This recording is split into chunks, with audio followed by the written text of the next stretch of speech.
Big mistake I see a lot of people making is having all these calls of action. Go visit me on Instagram. Go check out my paid product. Make sure you subscribe. I've got merch. The more you do this, the more you're diluting the message you're sending to the audience. Instead, it's really, really powerful to do one thing, and I guarantee everything else will happen. Try to get viewers to watch another video. And you can do that by leveraging the power of an end screen. You can do that again by just planning it out before you start. Fact is, having a little bit of strategy that's based on the stuff that works in 2024 can really help you to move forward and crush YouTube. Outdated YouTube advice that really won't help you get anything. And even worse, when you focus on things that don't work, you're not focused on what can actually help you to move forward. Number one, understanding that keyword phrases can help you grow, but valuing their importance too much. Fact of the matter is, when you understand the power of keyword research, you can actually reduce the competition, but, and listen, this is really important, you still got to get viewers to engage on your video. You need them to watch a lot of your video. You got to get them to come back or subscribe, to leave a comment, and all of these things are really acts of engagement. The more you value that, and gaining a subscriber or getting viewers to leave a comment, the more likely you'll be able to do just that. And how do you do that? How do you get a comment? Just ask a simple question. Hey, I'm curious, do you use keyword research in your YouTube? Item number 2 is based on a really old strategy that absolutely will not help you grow. It's thinking that once you create a thumbnail or your YouTube video, that you can name that specific file based on the keyword phrase you want to rank for. That ain't happening. That won't help. And again, this kind of thinking detracts from your ability to think, well, how can I create a great video? How can I learn about editing, lighting, and so on? File names ain't gonna make it happen. How long should my video be? Back in the day, the answer was, well, as long as it needs to be, but no longer. You know what? That information is outdated. I think it makes so much more sense to strive to go longer, knowing your goal is not just to publish a longer video, but your goal is to measure average view duration with the goal of keeping viewers watching by creating a video that they value.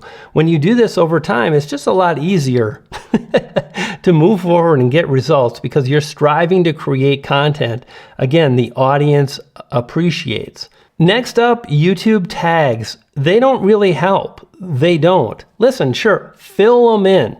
Add the tags to your video. But when we start thinking this is something I can do to improve the likelihood that my video gets views, well, I think we've already lost because, again, our attention is not on what truly matters. And with that, hashtags, again, the same thing, only kind of worse because when you add a hashtag to your long form video, it actually creates an outbound link that people can click on, leaving your video, ending the watch session, and going to a page of different video results that you're probably not showing up for.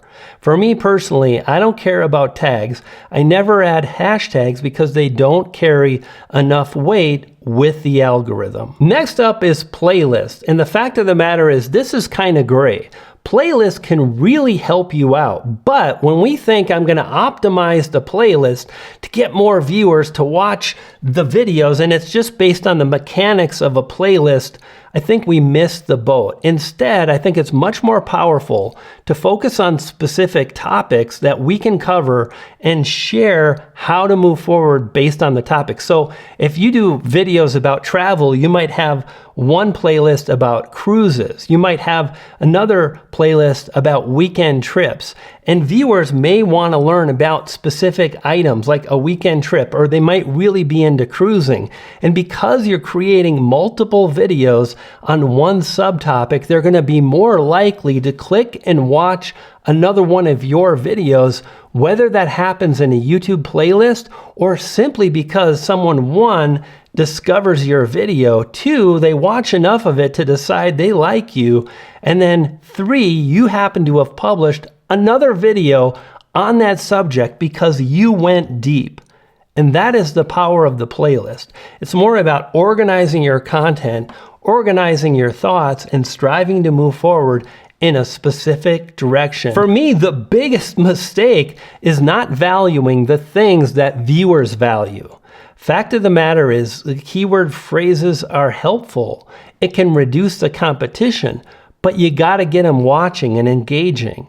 If you're thinking about YouTube tags, you're not focused on learning your video editing or your lighting or the things that viewers really connect with and appreciate. Whether they won't tell you that, but if they're clicking off, you can focus on improving the video quality and the viewing experience, and you'll go far. Another huge mistake is spammy video comment strategies. I actually just filmed a video covering how to do this in the right way to add value, to really join a community and become a part of the community. And the best way you can do it is to be really specific and just kind of hang out in the niche you're in and leave insightful comments. If you want to learn more about that, check out the video on commenting. I'll link it at the end of this video. And there's one more powerful tip I want to share that's based on the reality of what's working now. And that video is on the screen right now. And it's all about how to trigger the algorithm. And this video on the screen now goes over exactly how to make that happen. Click that video. When you do, you'll get the tips, the tactics, and the algorithm goodness.